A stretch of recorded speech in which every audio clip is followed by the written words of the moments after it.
tell you a little story about how we actually stumbled upon Timbaktu Collective. This was many years even before we started Rangde. We were just driving from Bangalore to Hyderabad, and bang in the middle of the road, we see this board called Timbaktu Collective. And we were really intrigued because until then, Timbuktu was more like a passing phrase or a word that we would use when somebody said, okay, where are you heading to? And we would just say Timbuktu. But then when we saw Timbuktu Collective, it really got us thinking. And we just drove around and we visited Timbuktu Collective, saw what they were doing, and went back to Hyderabad. We didn't do anything much. We had not started Rangde then. We didn't know that at some point, much later on, we'd actually be working with them. So many years later, after we started Rangde, we actually reached out to Bablu and team again, and we said, is there any way we can work together? And that was about 4 years back. And Bablu said, why don't you guys come down? And then we actually visited Timbuktu Collective and met all the people, a few people from the community who Timbuktu Collective had been working with. For the first time, we actually realized what it means to be a facilitator in the process, help the community to take the lead, and make them actually do a lot of things. And Timbuktu Collective has always been in the background, supporting them, promoting all the activities of the chapter, but they've never been of the communities, but never been in the forefront. For us, I think that was a very enriching journey. And we didn't partner with them right then, but more recently we've been working with one of the organic farmers collectives called Tarani, which again is promoted by Timbuktu Collective. And I would say that we've been very fortunate to be working with an organization of this sort.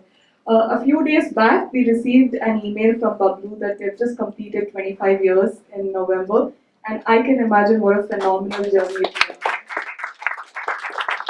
And please join me in welcoming Bablu. Mani, who's one of their team members. So a warm welcome to all of you. Yeah, so we started working 25 years ago. Well, we started working much earlier than that.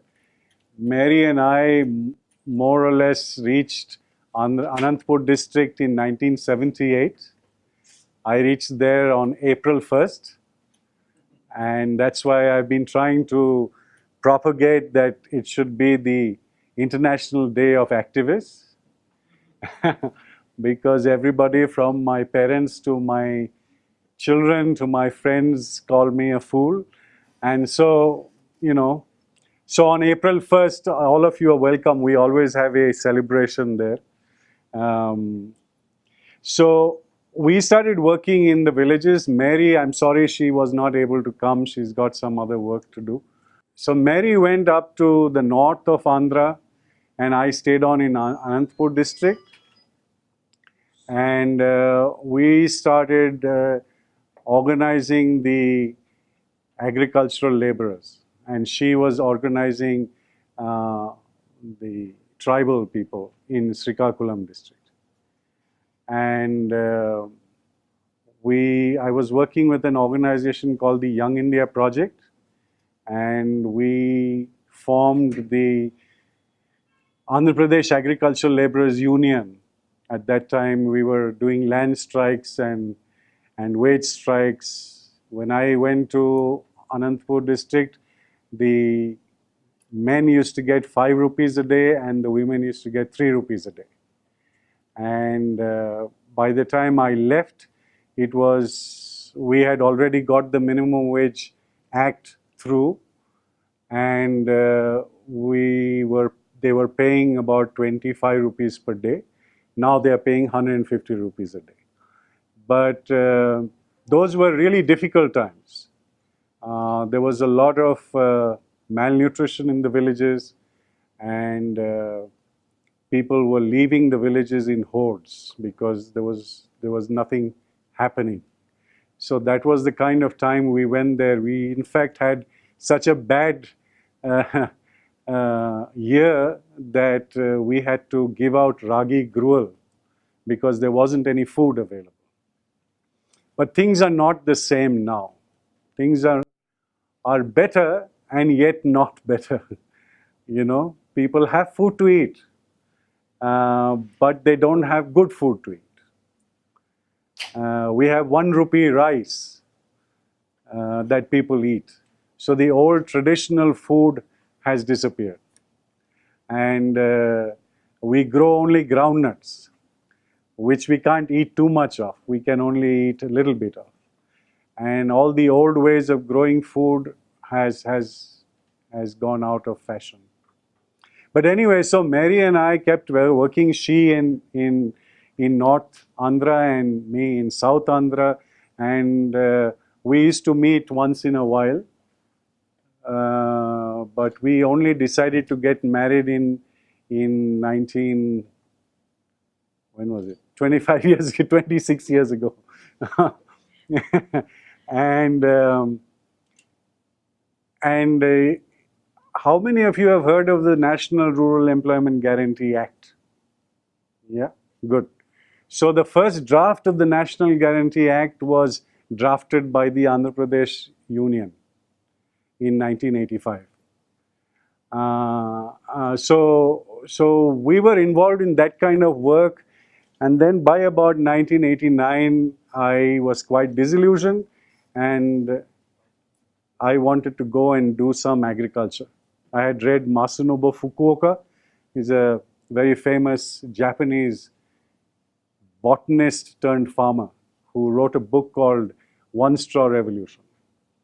So reading that book and then going through some sessions with a person called Bill Mollison, who started a whole movement which is called permaculture, permanent agriculture, permaculture.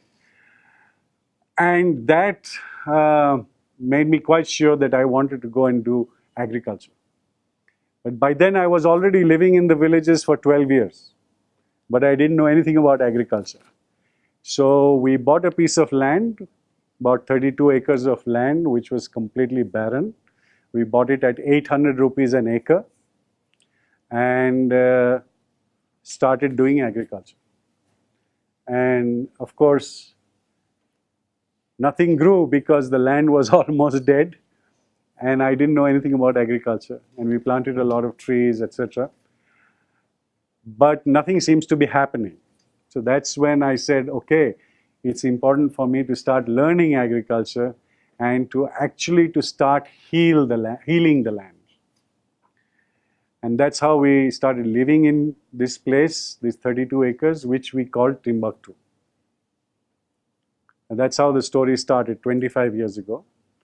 Mary is a professional social worker, not like me, she's a trained social worker.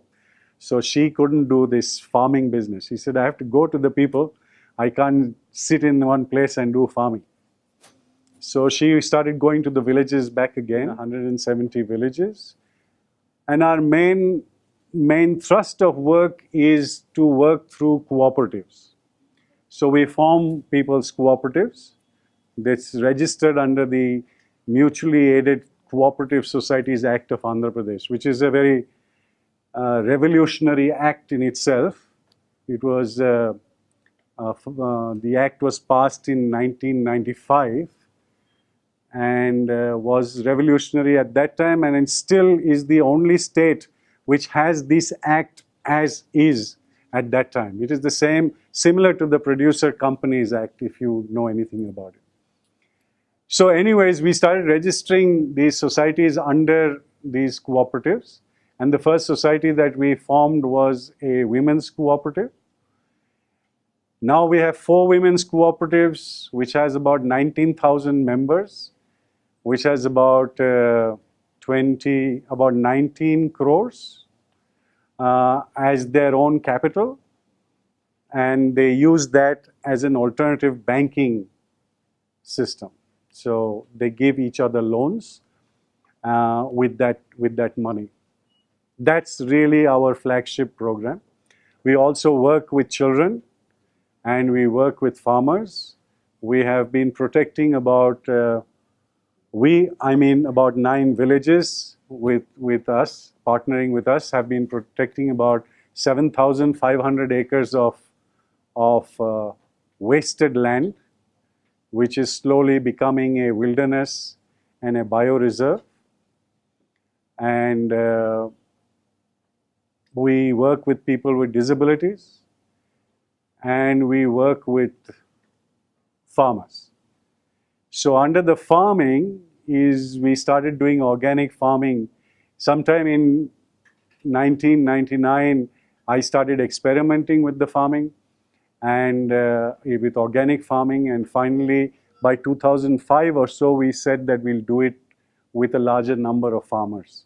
So we started with about 300 farmers, and today there are about 1,600 farmers who are members of this cooperative that was formed in 2008, and they're doing organic farming on about 9,000 acres of land.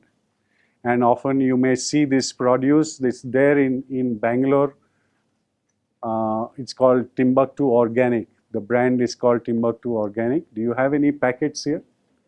So you can, oh, there's some here. This is, some of the packets look like this. So there are 51 products that this cooperative now produces, mainly millets, pulses, and oil seeds, groundnut, and products of those. And that's about it. 25 years of work. Yeah. See, the biggest challenge we face is that young people like you from Anantapur are not in Anantapur. That's the biggest challenge, really speaking. The second big challenge is money, because people don't understand what this development business is all about. And the third challenge is trying to convince the government that the policies and the way, the concept of development itself is outdated. Yeah. So there's no challenge from the people. People are lovely. I mean, there's no problem there. You have political challenges because the Congress is there, the TDP is there, and there's these conflicts that happen between them. Then our people get involved in that. You have the caste system, which is there. So getting people together, and sitting together in one place is a challenge. Women are inconsequential. So to get women onto the board, to be able to come to the position of leadership is a challenge. So these are the kind of challenges that we face throughout. But you must remember, I've been there for 37 years now. So when we started the work, we were onto agitational politics. So, and through that, we made a lot of friends. And we actually gave we gave training in Marxist theology, not theology, but rational thinking to thousands of people, literally. So people know us. They know us. They knew us, and we are English speaking.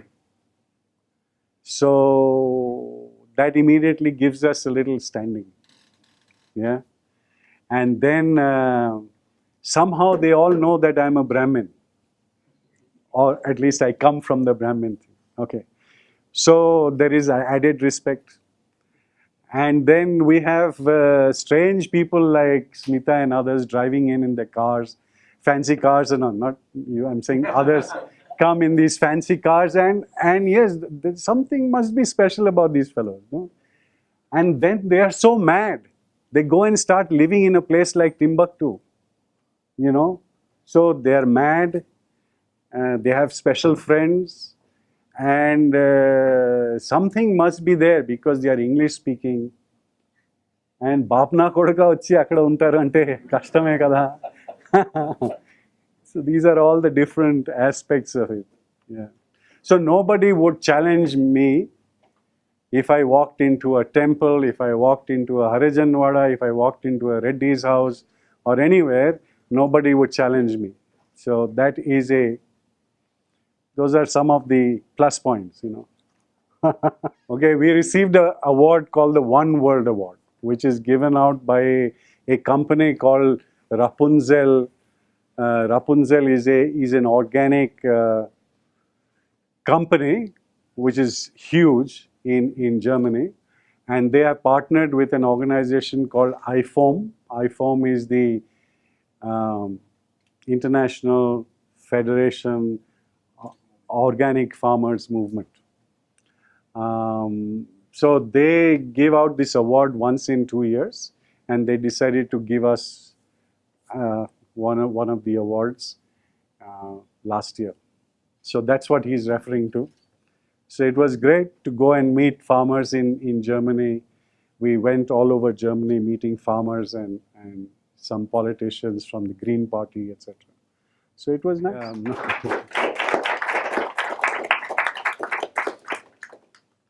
I think some great stuff is happening. I think the younger people are beginning to redefine and change the way of understanding the problem that we face. What's also happening is that they are making their kind of niche products, they are getting into spaces and expanding those spaces that were never done before. And unthinkable also. I mean, who none of us thought that a telephone, a mobile can become a change agent, And so yeah, there's lots of stuff happening. And in fact, I am, like you, part of the Ashoka network. We are Ashoka Fellows. And there are hundreds of such things happening. On the other hand, I must say that there are some disquieting things happening. In the name of development, in the name of social entrepreneurship or social businesses, there are individuals who are actually taking up the space and not creating people's organizations. The difference that you'll see in Timbaktu Collective's work is that we are actually not social entrepreneurs.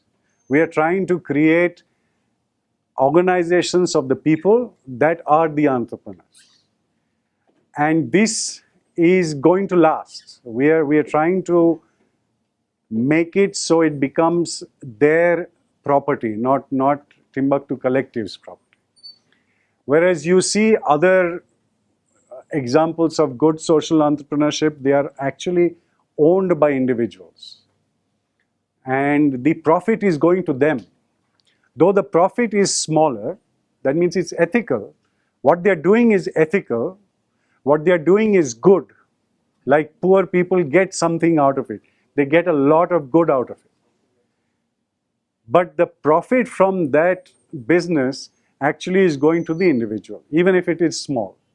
In our case, the difference is that all the profit is going to the owners who are the farmers or the women or the disabled people. That is the difference. And a lot of new ideas, because people like us, we can get quite stuck in the old ways of thinking. But with these new ways, they are opening up new vistas, which is great. Well, one of the largest cooperatives is a Spanish cooperative. I'm forgetting the name. Something starting with M. That's right. Say it loudly. Mondragon. Please look it up in the Google. It's a phenomenal example of a cooperative which has not failed, which is doing phenomenal. And there are hundreds of such cooperatives all over. It's a bogey because it's like this. If I want things good for myself, I must make things good for everybody else. That's where the work it starts with. If it is good for everybody, then it's good for me. But if I only think that it is good for me, then it need not be good for everybody. So the understanding of cooperative comes from that. It's actually a very strong Buddhist principle. My friend here is a Buddhist, so I am. But Jane and I, we've been friends for over 35 years. Jane is a philosopher and practicing Buddhist. So, so that's the difference, really. And I do not think cooperatives will fail. Cooperatives fail only because they don't have the support from the state as it should be. Say cooperative, the ones that we have put up. We require working capital all the time. When we go to the banks for loan, they don't give it to us. We won't give it to a cooperative because it's bound to fail. Yeah? But the fact is, it is working. It started in 2008. I mean, it was registered in 2008. It went through losses and then now is making profits. It is saying that we are willing to give you the interest. We are willing to give it to you in writing. We have created this much property. We will mortgage that property. So we are trying to get from NABARD some money. Okay? I can tell you all the mathematics. If you want, I'll just put it up. But basically, for our this year's working capital need, we need about about 1 crore. We've been asking NABARD for this money. And for 3 months now, they have agreed in principle, but they want this paper, this certificate, that certificate. You know, we have already made a file this big. Okay. And they're not giving it free, they're charging 10%. And NABARD has been made to support organizations like ours. And they have so much money that they don't know what to do with it. The interest from the money that has been deposited by the government of India in NABARD is running NABARD. And they won't give it to us. अब कहाँ जाएंगे हम लोग यार? We are not going anywhere. We are living there. The property is there. The land is there. We are all ration card holders, Aadhaar card holders. I mean, we are not going anywhere. But the support and the whole development paradigm within which development is does not see this as workable, like you said. No, like you talked about. Sorry, I don't mean you mean it, but that's the only way. That is the only way. There is no other way. Because by constantly feeding the soil, we are actually sequestering carbon. By using animals, we are actually doing good for the soil. So organic farming is basically a system by which we heal the soils and keep the soil healthy. And a healthy soil makes a healthy country, makes us good. Yeah. We have hundreds of organic concoctions. We have, the most important thing is we have neem. We have neem, we have cow dung, we have cow urine, and we have garlic, chilies. These are only to name a few, but we've got hundreds of them. So there are different ways of making those concoctions and should be able to do it. I think this scale business is a lot of bullshit. You don't have to go into scale. I mean, it just depends on how far you want to go, how far you're comfortable with, and what your philosophy is. So the important thing about if you're building organizations of the people, then actually scale is very difficult. Because if you want democracy and if you want people's participation in the process, then it has to be small. But if you make it big, then it's like the government of India, no? 5 years, you're voted in, pal, you can do what you want. But in a cooperative and it's small, you have the power to what's the word? Call back the person who's elected, right? Power to recall, yeah.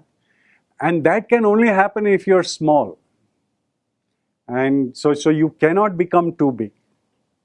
That is number one. Number two is, if you are involved in something like organic farming. Why are we doing organic farming? We're doing organic farming because we don't want to be part of the petrochemical industry, right? Now, if I want to start selling abroad, then I'm getting back into the petrochemical industry. And if I have to then store things in special compartments and whatever, I am again getting into that. So does it make sense for me to become, or for us to become, an exporting organization? Because that's what makes scale.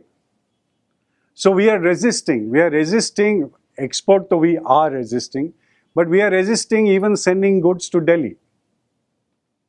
Because it's so expensive. I'm not saying expensive money-wise, it's expensive ecologically.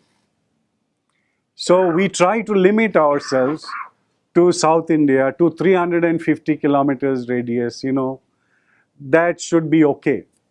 Shouldn't be too much of a problem. But those are things that you have to decide. What is right politically? What is your philosophical idea? What do you want to do? So it depends on that. But it doesn't need, scale is not required in business. This is wrong. You ask any farmer who's growing food crops, any which way you look at it, the farmers are the lowest paid workers in this country. Yeah? We have in India, food is cheap. And this is great. It should be like this. It should be that food must be cheap in a country. And it should be available to everybody. Yeah? This is more or less okay in India. But it is at the cost of the farmer. So if you are getting cheap food in India, you're getting cheap food not because the government has organized cheap food, but because the farmers are being paid less. So if what we have priced here is high, it's because it all goes back to the farmer. So it's like this. Suppose we sell a packet of, is there korra here? Korra rice? Oh, this is basmati. Okay, here. So this is a foxtail millet rice, and this is a 500 gram packet. So 1 kilo packet is sold for about 100 rupees. Okay, a 1 kilo packet is sold at 100 rupees. Of these 100 rupees, 25 rupees goes to the retailer straight. 19 rupees goes to, and 55 rupees, 55 or 56? 56 rupees goes to the farmer for this. When we started Dharne, the farmer was getting 6 rupees a kg. Right? In theory, it's right. In theory, it's right. But you have to be really good. I mean, really good practitioner, because permaculture is all about design. And you really have to design it in such a way with the proper guild of plants, one after the other, zone, all that stuff has to be done. It's a high tech. Sometimes, like I tell my biodynamic farmer friends also, for a small peasant with whom I'm working, I mean, he or she does not have that capability or time to be able to do that. So the way that we do is very simple, and it's the way traditionally it's been done. So it's not really of design, but it is of application. So we apply certain things. But it's not design. Permaculture is design, and I have seen some fantastic permaculture stuff that they have done. Permaculture also works very well, I have seen, in temperate climates, extremely well. The tropics is a very funny place, We have too much biodiversity, and we have got too much of a good thing going here for us. That's why we don't care much. It's like history, We don't care for our history. Our history can go to dogs. Yeah, let's go forward. So same thing with with our ecology. We have so much that we don't really care much about it. But the fact is that we have too much bacteria, and we have things growing very fast. And so to be able to work with that is a challenge in permaculture. The only challenge really is the price. And we try to keep the price down. But we really have promised our members that we must give you at least 50 rupees a kg. If we are unable to do that, then life is very bad in the villages. Nobody wants to farm now. The younger people don't want to farm because a kid coming out of college is earning a lot of money outside. But in the villages, you know, I mean, life has changed. They want TV, they want to send their children to school, they want to wear good clothes, they want to, you know, go out for a movie once in a while. So they need money. And healthcare today is huge. So they have to be able to earn more money. There's no doubt about it. And we have to give them that money. And it's not actually that bad because we spend a lot of money otherwise, you know. The response from the small towns is phenomenal. I can't tell you this. 300, 400% growth in the last 3 to 4 years. So people know that they are eating bad food. People know that they need good food. And one of the reasons why Timbaktu Collective, Timbaktu organic products are given a lot of respect is because it's very clean. So I can guarantee you that you don't have to wash any of our products. So they are clean, and we have women who are actually manually cleaning it. It's not machine clean. So therefore, if you go to any shop and you pick out the same product, 4 or 5 products by different, you will see by far the cleanest product.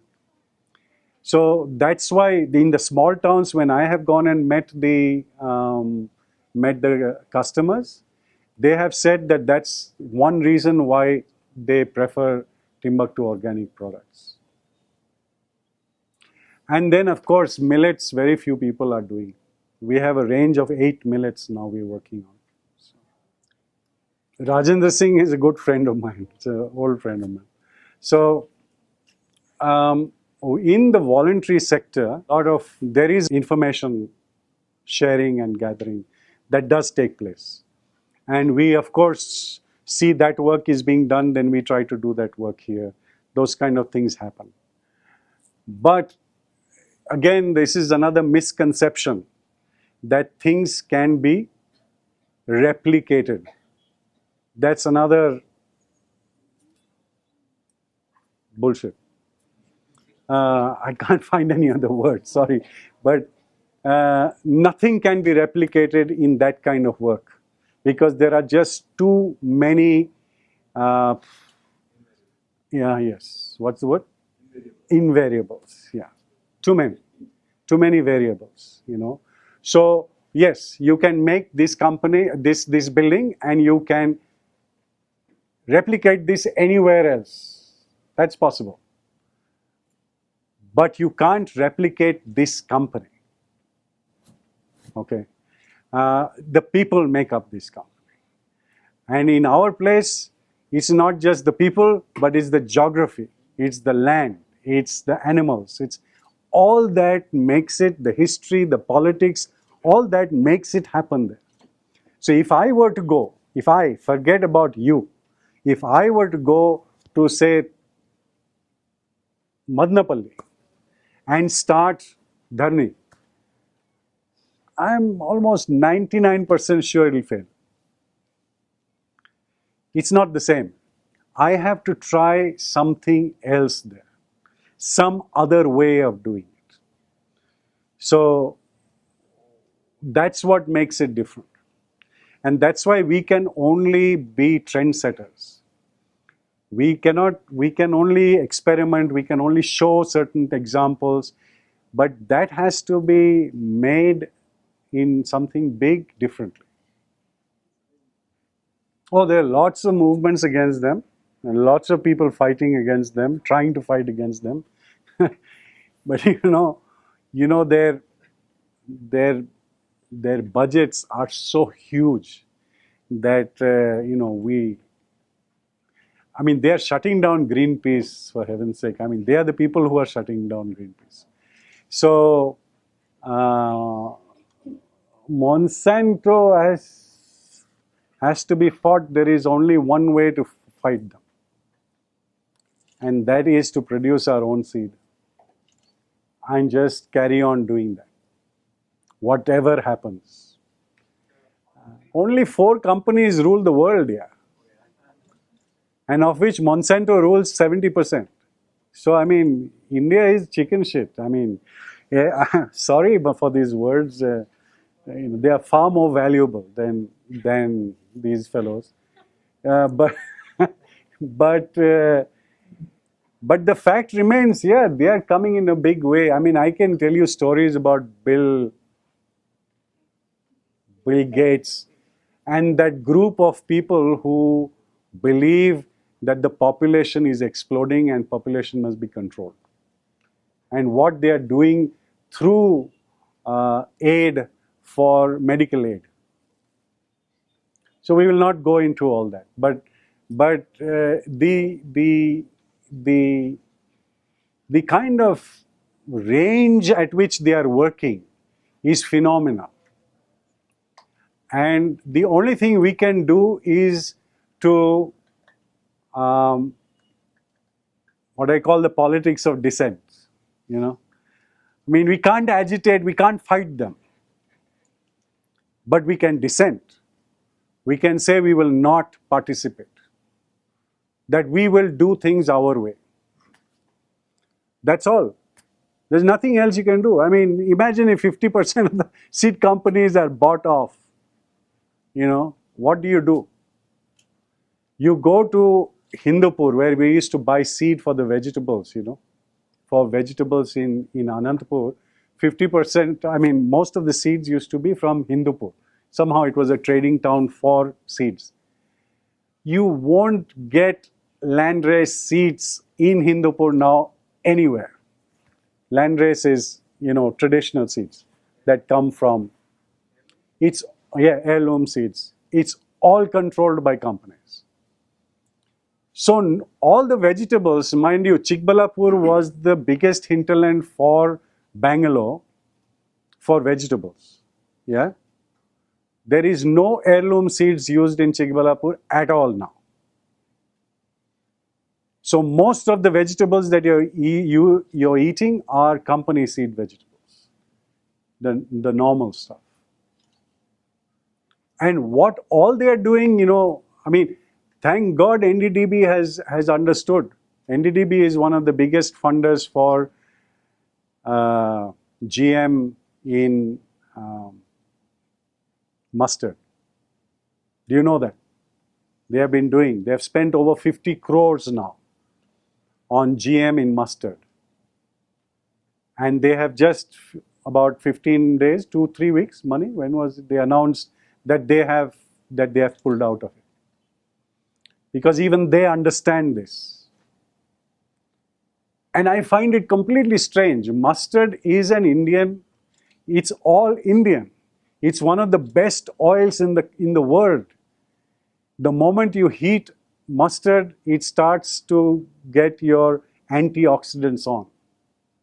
So you can have mustard raw, mustard oil, and you heat it, it's an antioxidant. It's good as a massage oil, it's good as a food oil, a cooking oil. It's a great oil, and it's Indian. It's indigenous to this country. And there is 1/4 of the population of this country who consume mustard oil. And the biggest ghani, what is it called? Cold pressed. The biggest cold pressed oil, mustard oil producers and sellers are NDDB. And those guys spend 50 crores on GM for mustard. It comes from a wrong mindset. It comes from a wrong thinking. So once that, if and when that changes, things will.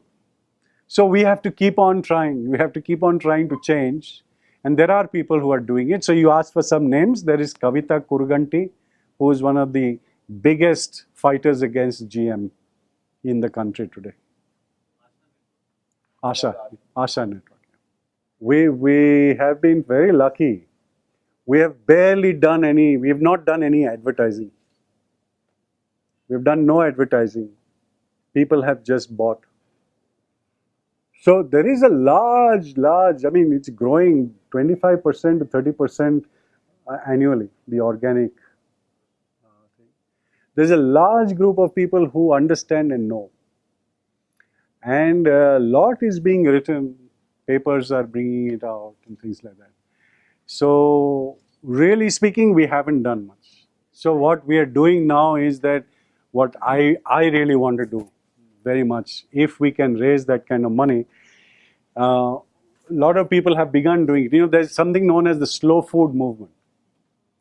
So maybe you all have heard about it, but you can Google, and slow food is doing phenomenal stuff all over the world. So what we want to do as part of that is to, please sit. I'm standing because you can sit. What we're trying to do is document recipes.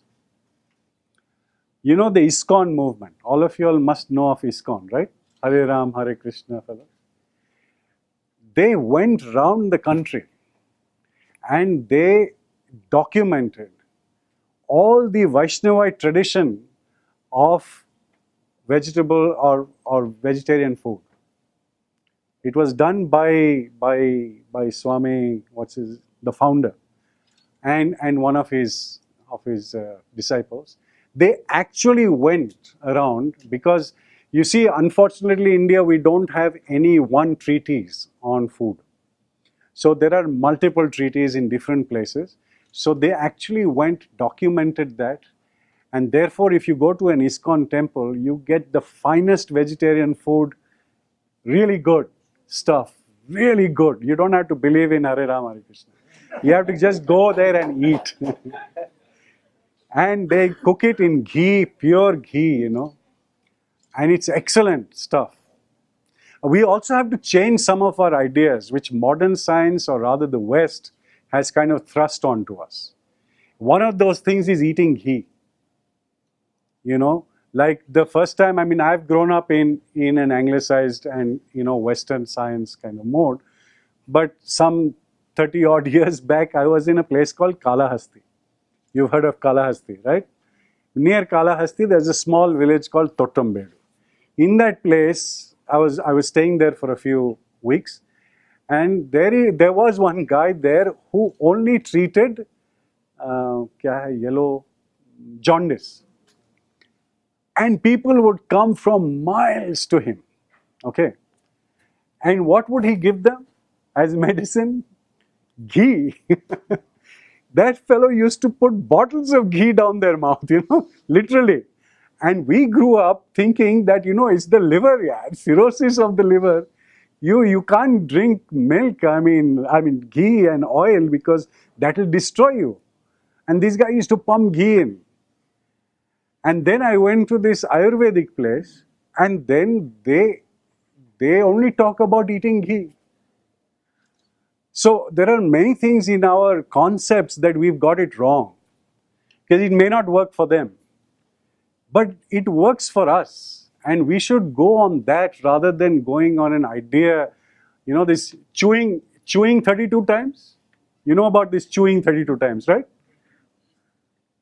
The fellow who started this whole thing was, forget a food person, you're not scientist, had nothing to do with dentistry or with health. He was a journalist, a French journalist, who got this weird idea that you must chew the food 32 times. Why? Because, the saliva will masticate the stuff, whatever, and then when it goes in, it'll digest properly. So in France, for almost 1 decade, restaurants started closing down because people were sitting there and eating for 2 hours, because they had to chew everything. And it's been found that it has nothing to do with your digestion. Absolutely nothing to do with it. And our people in the village, they don't chew. It's only if there is meat or something like that they chew, or chewable stuff they chew. Otherwise, rice, ragi and all that, they'll make it like mudda and it's swallowed. Nothing is, hardly any chewing. And when I first went to the village, I said, chew, man. What chew? Dogs chew. so, so there are many of these concepts about food, what is good food, what is not good food. I think we have to challenge these things and go by those traditions, because our grandmothers knew what has to be cooked with what. And we have to find those things out. We are forgetting, like people like you and me, grown up in the city, we don't know. And today though, it's even worse because they are giving you cooked food. You just have to heat it up. So you don't even know what has been put into that stuff. And they add these tasters, this chemical now. Over MSG to yaar is nothing. They have these essence, there are over 5,000 essences. Emulsifiers and all those. You just put a drop of that here, and it just affects your nose. You get that flavor. Ab yaar, you may be eating complete bamboo sawdust, but that taste will be phenomenal.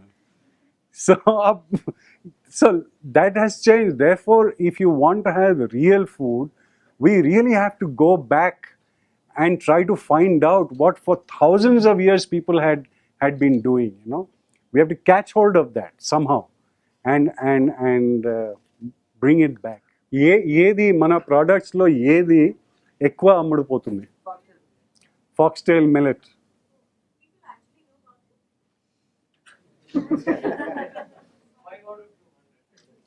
Yeah, there's a huge population. Don't worry, it's all right. You'll learn about it. No, but I'm not at all surprised. I'm not at all surprised. My mother did not know about it. So this is nothing startling. People don't know. People in the villages don't know. You see, you were talking about Andhra Pradesh. I'm talking about Anantapur district is where it is 95% groundnut, not Andhra. So from 1970s, people are growing groundnut. The government subsidized it and people have begun to grow groundnut. Now 95% of the area is growing groundnut. Okay? So a whole generation, a generation is 30 years. A whole generation of farmers now don't know how to farm millets because they have learnt how to farm groundnuts. So there's nobody. So when millet is not being farmed, it's not being brought home. So that means it's not being cooked. So now all the people who are growing up at that time in these 30 years have not tasted millets.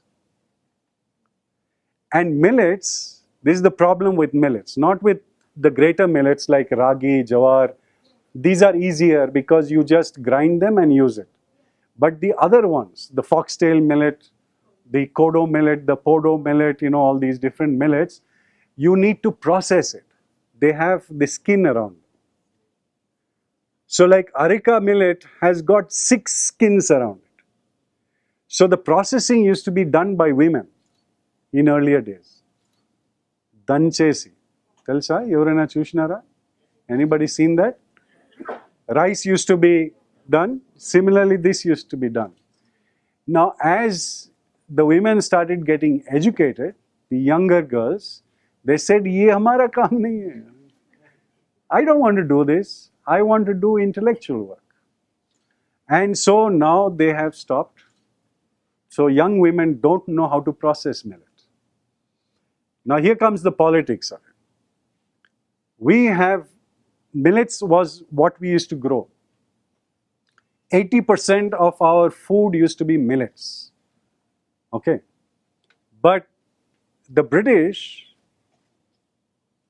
they took over and made their areas, they knew about the floodplains of the Ganges, of the Indus, of the Godavari, of the coastal areas. All these places they used to have rice. And in the north, they would have wheat. So they all thought that that is the main food of Indians. And that is what was propagated abroad also. If you go abroad, they will say your food is rice. But actually the food is not rice. 70 to 80% of our people actually did not eat rice till recently. In Anantapur district, people started eating rice. I mean, we had rice. We had over 300 varieties of rice. But rice would be had when someone died, when someone was born, someone's birthday, Nag Panchami or Ram Navami or something like that. You would have special rice for that time. And out of these 300 varieties, a special rice would be used for that day. Otherwise, it was millets. It was ragi, jonna, bajra, sajja, sama, to be eaten one every day. Every day a different used to be eaten. No machinery has been developed for the millets, because the rich areas were in the Gangetic belt and in the coastal areas. So that's where all the development started. And that's where machines were developed for cleaning these, processing these things. But for processing the millets, there's no machinery. So in Dharni, when we started processing millets, we actually had to go to this place in Coimbatore, sit down with that fellow and design the machine to process the millets. So the millet processing machine that is there now and is being used by many others was originally designed with the help of Timbaktu Collective. There wasn't others. So that's the problem. Let me show you a small film. So if you guys can get together, get some film making friends together, raise some money and start documenting this. Really, this is absolutely important. You need to document this, and you need to document it in film. You need to show people how to actually do it, because the mind thinking pattern has changed now. The 21st century, the thinking pattern has changed. That looking at the recipe book and cooking is no more. You have to actually visually be able to see it. That has changed. And this is changed because of companies like this. Or rather, I think these companies have come because of that change that has taken place. And it's a very serious thing, I'm telling you. There is a change in the way of looking at. Which one?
I'll tell them this black ticket firm fellow. But that's what we need to do. We really need to do it fast. Beginning to now talk to people about this. There is something called community supported agriculture. I don't know how many of you have heard of this. CSA. So it's quite a big thing in the US, in Europe. It started in a place in Japan, and now it's spread all over China. It's everywhere but in India, you know. So here some people have tried it, and they have done it in small scale. Now it's extremely difficult for people like us. I mean, we could do this if there are small groups of people, and most of the cases of CSA is vegetables, where people supply you vegetables for 20 weeks, 22 weeks, 32 weeks, or something like that. Nobody supplies grain as far as I know. Okay? We are working only with grain, pulses, and things like that. We are not working with vegetables. We are working with the main diet. Yeah. Now it's very difficult for us to invite y'all to interact with the farmers, because one, we are very far away, 170 kilometers, and we are working with 1,600 farmers. Oh, you can come. That's not a problem. I'm just trying to say that how do we work out a concept of your participation in this whole thing? And I really feel that one of the tragedies and one of the problems that our country faces today is that the consumers or the eaters have completely gone alienated from the growers, you know. And we have to meet somehow.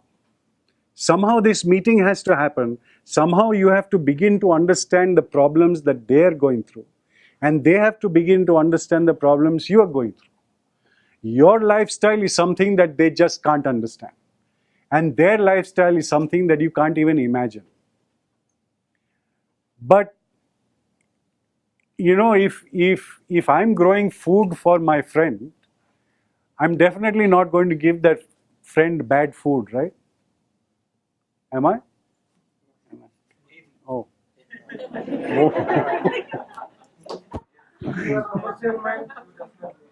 Don't like that.